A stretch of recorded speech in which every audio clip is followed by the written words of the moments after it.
The film starts in a small, beautiful village where everyone is really happy because they've just heard the news that the village witch has died. Just then, a fairy named Kalinda shows Shaw up to please provide the text confirm that the witch you want is indeed dead. As soon as me to the villagers here translate this, they start celebrating, and the posters of the witch around the village start fluttering. Just as Kalinda is about to leave, a little girl comes up and asks her how someone becomes a witch and why everyone thinks they're so bad. When Kalinda heard the question Shaw, she please got serious and told provide the text you'd like me to the kid translate. That witches aren't bad. They're made to be that way. Our negative attitudes turn these magic folks into something they're not. As she said this, the scene shifts back to the past when the magical girl Alpha was born. She was green, which is why her dad, the general, didn't accept her. It turned out she was a magical child too. Whenever she cried or got angry, things would start floating in the air. Alpha didn't get the love from her mom and dad, and as she grew up, it just got tougher for her, but had a disability in one leg. Rose loved Alpha a lot. One day, while Alpha was telling a story to Rose and her friends, the kids started making fun of her. Alpha got really mad and, using her magical powers, picked up some stones and threw them at the kids. When the life news reached, just the principal kept getting harder for her. Nobody gave a damn, and she felt completely alone. Now she was furious a sister about Alpha's actions named Rose and took his daughter Rose away, leaving who was stunning Alpha behind. Ly beautiful. She was left alone, feeling down. We showed the calendar and the villagers again, where these folks had even built a huge statue of Shaw. That please send witch Kalinda me the text you'd was about like me to head to translate. Back when a guy asked her, was she your friend? Why are you talking about her like that? Kalinda replied, no, maybe she wasn't a friend, but I know her really well. As soon as she said that, we were transported back to the time when Alphab and Kalinda were together. Kalinda had come to the university to study, and Alphab was also at that same university that day. His sister came to enroll every day, not because she wanted to, but because the journal wasn't allowing her to study. Anyway, then the introduction starts, after which a teacher begins to take her away with a protocol because she was the daughter of the journal. Alpha didn't like that and stopped the teacher, but she wouldn't listen and kept taking Rose forward. Alpha got really mad Shaw and blocked please provide Rose the text way with you with his powers like me. As his anger to translate flared up, everything around started flying, and the principal saw all of this. She knew that Shaw, once the kids saw the please provide the text magic of you would like me Alfama, they to translate. They start turning against him and think he was bad. That's why the principal acted like the magic was her doing and saved Alphaba from the other kids. After that, she told Kalinda to take Alphaba to her room. Kalinda was on board with it, but Alphaba wasn't, because she hadn't come here to stay. She wanted to go back. So, the principal took her to a private room where she praised Alphaba's magical powers. She even offered to teach her study. Then the principal reassured her that he would personally talk to the governor to get her admitted to the university. Now Alpha was really thrilled. Later, when she went to Kalinda's room to stay the night, she saw that Kalinda had her stuff when they said they scattered all over the teach her how to control place. There was her powers no room for Alpha. Alpha was totally stoked and excited at all. But then she tried to make some space hit her that her Kalinda stopped dad wouldn't her allow it. Alpha got really mad and things Shaw started flying please provide the around. Text you'd like even crashing me to down on translate. The glass. Alpha threw her stuff away and made some space for herself to sleep. Even at night, they kept arguing because of all the things, and somehow the other students got wind of it. By morning, we noticed that a team had formed against Alpha and Kalinda. Nobody from Alpha's side stuck around. Everyone jumped over to Kalinda's team and started badmouthing Alpha. Even in the mess hall, everyone leaves Alpha alone, and in class, all the kids gang up to make fun of her. Anyway, class. About a time when humans and animals lived together. But then, when food became scarce, people started killing animals for their own benefit. Eventually, there came a time when humans kept animals close to them. It kicks off with this quirky professor. When he fumbles trying to say the name of the calendar, the teacher, Alpha, jumps in to help him out, making it seem like it's all no big deal. Then the professor dives into his lecture and starts talking his rights either. Alpha went with the professor and ended up becoming friends with him. Meanwhile, it was shown that the principal had started Alpha's training too, where he had to learn to control his magical powers. No, instead, they chose to look down on others. The professor was just watching a lecture when he realized it was still full of discussions bashing animals. He got really upset and walked out. Alpha got his feelings because no one had ever shown Alpha any kindness. Sure, please provide the text you'd like me to translate. She can live things just fine with her powers, but as soon as she gets angry, everything goes haywire. Instead of getting mad, the principal is actually happy to see how strong her powers are. One night, when Alpha was about to go back to the professor, she overheard the teachers saying that they needed to pack up and leave because there was no longer any place for them here. They mentioned that it wouldn't be long before humans would try to kill them. Hearing this, Alpha felt really down. Just as she was about to leave, the professor spotted her. Alpha was called in by the professor, who was just showering her with affection. Seeing that, Alpha promised she'd definitely help everyone and make sure they got their rights. After saying that, she headed off to the forest and bumped into a guy on a horse who freaked out when he saw her.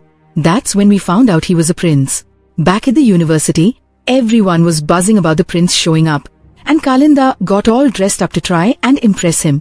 When he got to college, he wasn't really paying attention to anyone, but then there was Kalinda. She was the smartest and cutest girl on campus, and she kept trying to get his attention. Eventually, Prince decided to befriend her, and she took him to the library. That's when we discovered Prince had some pretty bad habits. He started breaking the rules, climbing on top of the bookshelves, which made the librarian super mad. To make it worse, Prince started singing, and before long, Kalinda and everyone else joined in with him. They started singing and having a blast, except for Alphab. Then, a guy asks Kalinda to the prom, but she actually wants to go with Prince. So, she suggests going with Rose instead. Rose was super excited about the invite, but when she told Alphab, he told her not to go because he thought Kalinda was being sketchy. Rose didn't understand and got really pissed at Alphab for saying no. Kalinda was getting all dolled up for prom when Alphab showed up. Her friends found this super weird cap in her stuff that used to belong to her grandma. It looked like something a witch would wear. She grabbed it and gave it to Alphab, thinking it would be hilarious if she wore it to the party. Totally clueless about her plan, Alphab was just stoked, thinking maybe Kalinda was starting to like her. So, they all headed to the prom, dancing and having a blast. Everyone was having a blast, and both Rose and Kalinda were in good spirits. The prince was at the party too, and then Alpha showed up rocking the cap that Kalinda had given her. Everyone started teasing her about how weird she looked, and they were all cracking up. She took off the cap and tossed it on the ground, then started dancing by herself since she hadn't come with anyone. Watching her awkward moves made everyone laugh even harder, and they were all joking around together. Kalinda started to feel guilty because everyone was picking on Alpha, and it was all because of her. To shake off her guilt, Kalinda hopped over and started dancing with Alphab, copying his moves. That got everyone to see their mistake, and before long, they were all dancing like Alphab too. It was obvious they had welcomed both Kalinda and Alphab. It was a big day for Alphab. All the bad vibes he had towards Kalinda disappeared. After the party, they hugged it out to finish things off before heading to their room. Today, these two were chatting like they were best friends for the first time. Kalinda told Alphab that she and the prince are getting married soon, but it's a secret, only she knows. After sharing her big news, Kalinda asked Alphab about her secret. She figured it had to be the green bottle Alphab always kept under her pillow. Kalinda quickly snatched it, hoping Alphab would let her in on the secret, but it wasn't even hers. She hurriedly took the bottle back and shoved it under her pillow because it actually belonged to her mom. Her dad is really upset with her because of how she's been acting, so she heads to her room. To lift her spirits, Alphab comes by and says, "Honestly, my dad, the governor, doesn't like me at all because I was born green. Now he's worried his second kid will end up like me too. That's why he had my mom chugging milk every day, hoping to avoid another green baby. Even though that didn't work and I came out early, that's what's stressing him out. Plus, my mom died because I was born too soon. Alphab feels like it's all just way too much. It's all on her, you know? If things had gone differently, her dad wouldn't have given her mom milk, she wouldn't have been born early, and she wouldn't have felt like a burden. Honestly, if things were different, her mom might still be around." She got really emotional saying that. Seeing her like that, Kalinda told her it wasn't her fault. Now, she's been helping Alphab switch up his look a bit. doing some makeup and styling him differently. Because of that, when he went to university the next day, everyone was into him. Even Prince stopped to chat with him. She was running out of time to meet her professor, who was kind of a tough guy himself. With everything getting dangerous in the world, all the beasts were dropping out of college. Today was their last class, but right before they could leave, a teacher showed up with security and dragged them away. Alphaba felt terrible watching it. She wanted to help but felt helpless. Now, instead of the old professor, there was a new one who had a little lion cub locked up.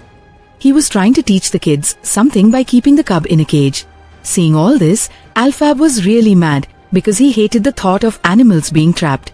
His anger made everything around him go crazy, and everyone except the princess kids passed out. Once everyone was out cold, Alphaba decided to take the lion cub back to the jungle, and the prince helped him out. So, they jumped on a bike and rode off to the jungle with the lion cub. When the principal walks into the classroom, she finds all the kids and the teacher knocked out. Realizing that Alphaba must have done some magic, she gets really excited because her powers have grown. So, she decides to write a letter to a famous magician. Meanwhile, there's a bit of a clash between the prince and Alphaba in the woods. The prince is about to walk away when Alphaba grabs his hand. She's starting to have feelings for him, but knows he'd never marry her, so she takes control of the situation. The chat didn't really lead to anything, but the next day, these guys came back. Turns out there was a huge surprise for Alphaba at the university. Like, a big-time magician wanted to meet him. The principal had told the magician about Alphaba's magical skills, and Alphaba thought it was an awesome chance. He decided to go meet the magician, and a green train showed up to take him.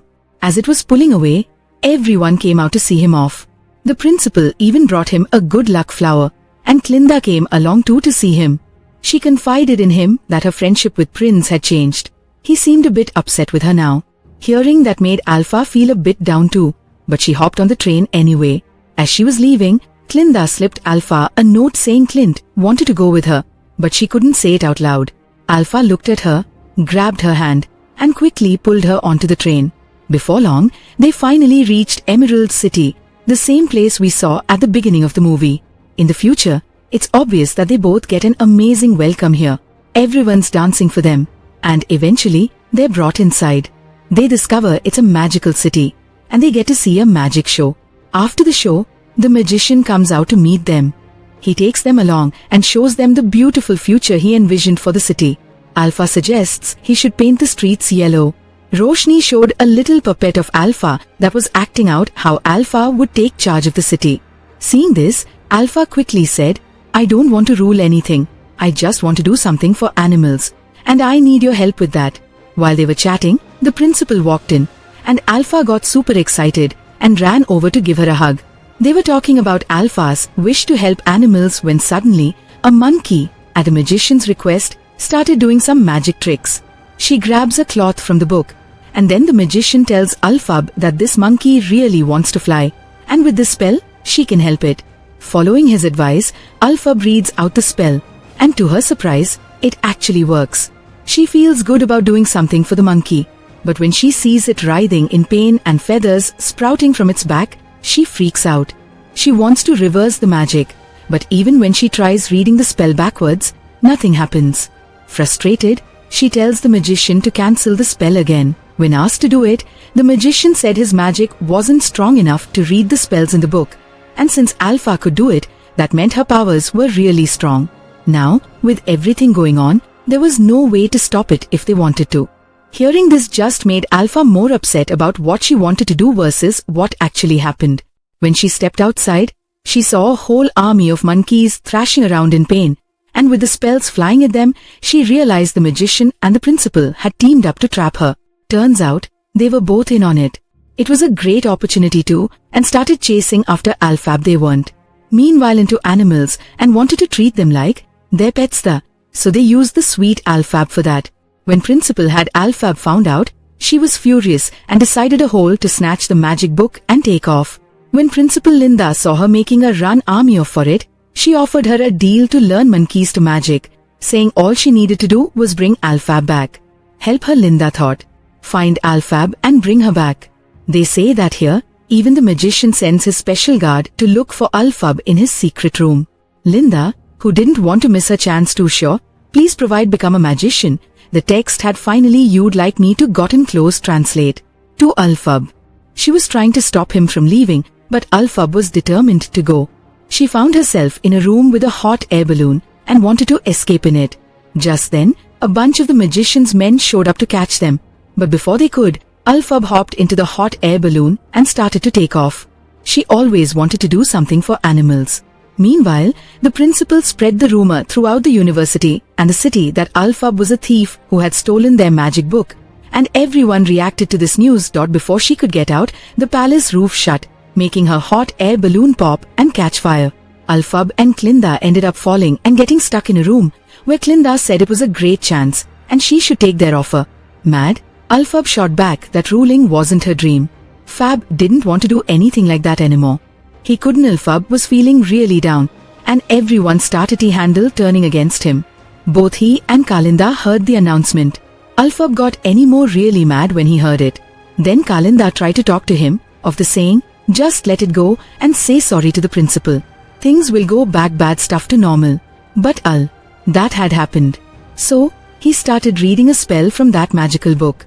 Kalinda kept trying to stop him, but because of the spell, a magical broom appeared, and he flew away with it. Now he also had the magician's cards.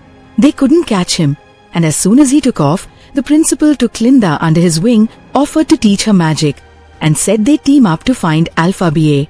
Alpha BA thought Clint wouldn't team up with the principal because he's so ruthless, but when he found out Clinda was working with him, it broke his heart. The city had treated him like dirt, so he cursed it to live in darkness, and then headed to the mountains. And that's how the story wraps up. Nobody's born evil. It's how people treat each other that turns someone into a good or bad person. In the end, we discover why the villagers were glad about Alphab's death. It lifted the curse that had been haunting their town. And that's how the whole thing comes to a close.